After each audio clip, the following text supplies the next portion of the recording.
haven't damaged this microphone, no.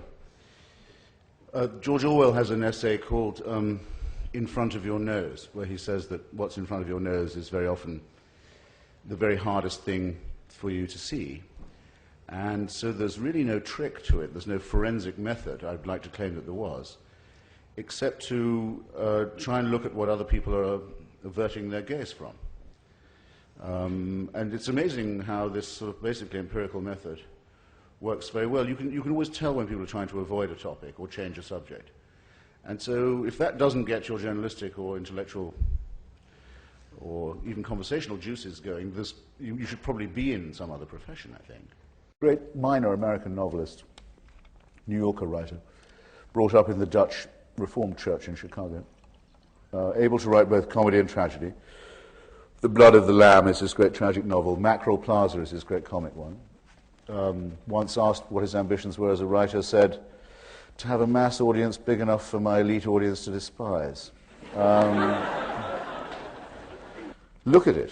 What chance did Galileo have, really? What chance against the Vatican? What chance did he have? We're lucky we even know his name. And the names of countless other people like him we'll never know, who were tortured to death for thinking for themselves. What chance did Spinoza have against the verminous rabbis of Afghanistan? That's good. Of Amsterdam. What chance did he have? They excommunicated him, and their excommunication and condemnation of him in effect to death was seconded by the Protestant and Catholic churches in Holland, who didn't normally concern themselves with Jewish affairs, but who knew a dangerous thinker like Spinoza when they saw. What chance did he have? None. What movement could he have joined? None. No, the great fragility of our tradition is that it does depend on the free individual and the free conscience, and can't be organized into a phalanx. But that's also its great strength, its great beauty, I would actually say. I close my book with a few words of thanks to Ian, which I'm due to repeat anyway, and with the words that actually appear on the tombstone of Sigmund Freud in Vienna. The voice of reason is quiet. The voice of reason is still, actually. But one adds, but very persistent. In that we have to repose our hope. That and the 82nd Airborne Division. With Al Gore is not a psycho at all, and that's to say quite a lot about today's DC. But there's something weird about him, all the same. In other words, when he isn't robotically normal, he's odd in an odd way. For example, he says, he's a man who's very clearly used in his life a lot of hard and soft drugs. And we know now, and he's admitted to really industrial strength marijuana. But I think there's no doubt when you see the enthusiasm with which he describes his big idea of a satellite that keeps the Earth under constant surveillance. LSD, I think, for quite a while. When challenged, he says, my use of drugs, he said, was infrequent and rare. I said, well, if it was both, I'm twice as impressed. Claims to have invented the internet, so that weird techie stuff as well. And then, but in a way, most oddly of all, most Americans now live, and have lived for a long time, and report to the census that they live either in cities or in suburbs. The number of people who say they're rural or bucolic Americans is small and falling all the time. There's an odd convention at election time that you have to say that you were brought up entirely among pigs. And with Clinton, it's true, so he did. He actually did come from a small town called Hope. You can't expect a politician to discard an opportunity like that. There's a wonderful phrase, it's in the bell jar, actually. Sylvia Plath refers to some manic depressive Hamlet. And, Bill Bradley went back to the manic depressive Hamlet. He was from, what's his name? Dole did the same, Clinton famously, Reagan. Nixon said he was born in a house his father built, which was a prefab that poor father had hauled across America and erected in an orange grove in California. Al Gore was brought up in the Fairfax Hotel in Washington, D.C., which was owned by his family. So he could have said, look, I'm like all you guys. I'm a city boy, And furthermore, my city is Washington. I was brought up in it, and I know it well, and it'll never take me over. I'm familiar with it. I'm not going to be impressed by it. When I was poor, and I often was, I dropped my clothes on the floor and they got clean. When I was hungry and I had moments of hunger, I called room service. It would have been great, and it would have got people going. No, he has to say that he was there mucking out the pigs in Tennessee. It's enough to make a cat laugh, isn't it? In other words, the feeling is that people won't believe you unless you claim to be bogus. To be. I was one of the mourners a couple of weekends ago at the memorial for the late Senator Eugene McCarthy, a wonderful event at the National Cathedral. Last time I saw Betty Friedan alive. And afterwards, we, the old friends of Gene, had the wake, and we talked about our favourite stories of him. And I think definitely the favourite story was the one about Senator Romney going to Vietnam on a Pentagon tour in the 60s and changing his mind about the war, of which he'd been such an enthusiast, and saying he thought he'd been brainwashed by the administration. To which Gene McCarthy replied at the time that he thought that in the senator's case a light rinse would have been more than enough.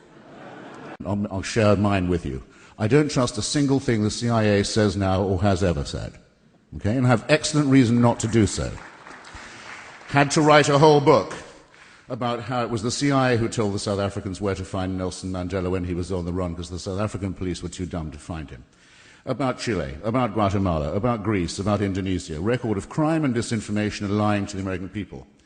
And I'm currently a plaintiff in a lawsuit brought by the ACLU against the National Security Agency, for doing what it knows how to do, which is bug American citizens, instead of doing what it appears not to know how to do, which is how to predict terrorist attacks in the United States.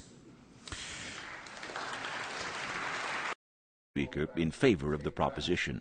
I might have a bit more for you. The real question, utterly dodged by David in his shady remarks, is this. Who will be the one who says, I know exactly where the limit should be, I know how far you can go, and I know when you've gone too far. And I'll decide that. Who do you think, who do you know? Who have you heard of? Who have you read about in history who would give that job? I would say, just for this evening, I wouldn't give it to anyone who's spoken so far on the other side. There have been some bad signs lately. The imprisonment of David Irving in Austria for a thought crime, for the possibility that he might, while in Austria, have given a speech saying that he doubts some of the verdicts of history, as I consider them to be, about the final solution. And there's no victim to this crime. The Austrian consul called me up weeping with self-pity when I pointed this out in the Wall Street Journal and said, but we thought finally Austria would be popular. We had done something that you would all like. So gemütlich. The land that survives on the myth that Hitler was German and Beethoven was Viennese. The land that had Waldheim as its chancellor and has Jörg Haider as a member of its government, can revenge itself on a defenseless British academic and jail him. This is a standing disgrace. And there are attempts to extend similar thought crime laws to other topics of historical importance, the most depressing of which recently is the decision, provisionally at any rate by the French Parliament, to criminalize discussion of the Armenian massacres, considered by me and most others to have been a planned genocide in the early part of the 20th century. Now you can't take the contrary view. I stipulate that all of these things, when they happen, offend me very much. I'm offended by them, I want you to understand. It goes to the core of what I do and what I am. The First Amendment doesn't just provide me with a living, the First Amendment is my life. When it's infringed, I am offended. I have claimed the right to be offended. Do not claim the right to go and burn down someone else's place of worship, to threaten their editor with violent reprisal, to picket their home, to publish their name in threatening terms on the internet. I won't do any of that. It doesn't mean I can't be offended, but it does mean that I'm even more offended by those who claim the right not just to be offended, but to seek violent reprisal, as is so vividly and currently being done by the votaries of the Prophet Muhammad, in recent instances of which I only have no time at all to inform you, but about which you already know, and to which I hope I will be asked to return. Thanks very much.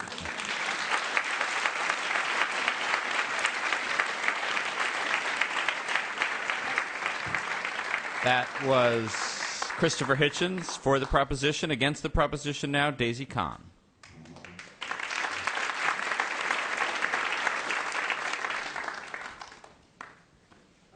Distinguished guests, Philip, Signe, and Christopher.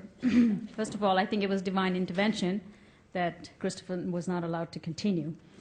I think Christopher should nominate me to decide who will decide, because really, Christopher, I'm quite fair, and I definitely do not believe in cutting off lips, and I hate padlocks. So I want to begin by saying that the motion of today, whether freedom of expression must include the license to offend, is in a sense really a moot point. It's a moot question, and I hope that all of you here today will consider rejecting it, throwing it out. The freedom we have to express ourselves does in fact enable us to offend.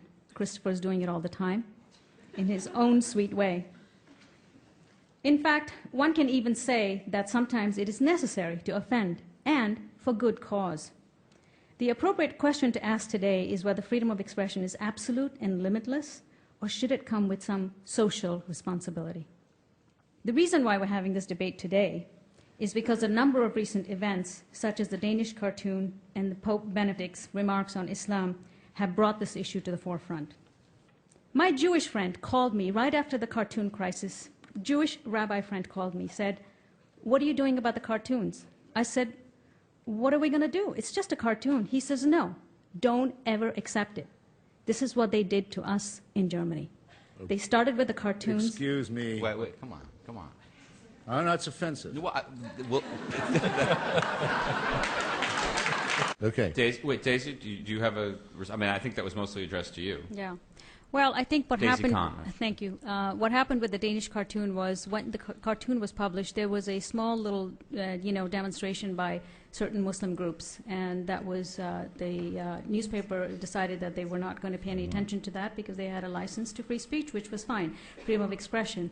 And then they took it up to some of the ambassadors of Muslim countries, and they were hoping that their intervention might have helped. The ambassadors called for a meeting with the Prime Minister, and that meeting was refused. And basically, the community felt that their hurts and their concerns were not being addressed. And they went overseas, and they sought support from overseas, and then the whole situation went out of control. Right. So wait. They torched the embassies. No, we're saying had it... Tore the joint down. Let Christopher respond. No, I just want to finish the point. What I'm saying is that had it been addressed at the local level, it would have never become an international phenomena that it became. It should be addressed at the local level, like Signe did. When the Philadelphia Inquirer decided to publish that same cartoon, they called the Muslim community and said, "We want to do something about this, and we want to create dialogue." Now, that was responsible. That was socially responsible. Christopher, go ahead. When Dr. Samuel Johnson had finished his great lexicography, the first real English dictionary, he was visited by various delegations of people to congratulate him, including a delegation of London's respectable womanhood who came to his parlour in Fleet Street and said, "Doctor, we congratulate you on your decision to exclude all indecent words from your dictionary." And he said, "Ladies, I congratulate you on your persistence in looking them up." I think anyone who understands that story, which I'm pleased to see everybody obviously does, will see through the sinister piffle we were just treated to just now. If people are determined to be offended, if they will climb up on the ladder, balancing it precariously on their own toilet system, to be upset by what they see through the neighbour's bathroom window, there's nothing you can do about that. The imams in Denmark did the following. First, they invited the intervention of 22 foreign ambassadors in Denmark's internal affairs. Itself a disgrace. The Danish Prime Minister quite rightly repudiated it. Then they added 2 cartoons of their own, drawn by them, one of them showing the Prophet Muhammad in the shape of a pig. Then they shopped those around the Muslim world until they could get kindling going under the embassies of a small democracy in the capital cities of countries where demonstrations are normally not allowed. And they violated Danish diplomatic immunity. They tried to sabotage the Danish economy. There were random pogroms and attacks on individual Scandinavians. And David Cesarini says he doesn't like the reminiscence of the 1930s that is inscribed in the cartoon. I don't like the reminiscence of the 1930s that is involved in a Kristallnacht against Denmark, put up by religious demagogues and thugs. And that's what needs to be condemned. Wow.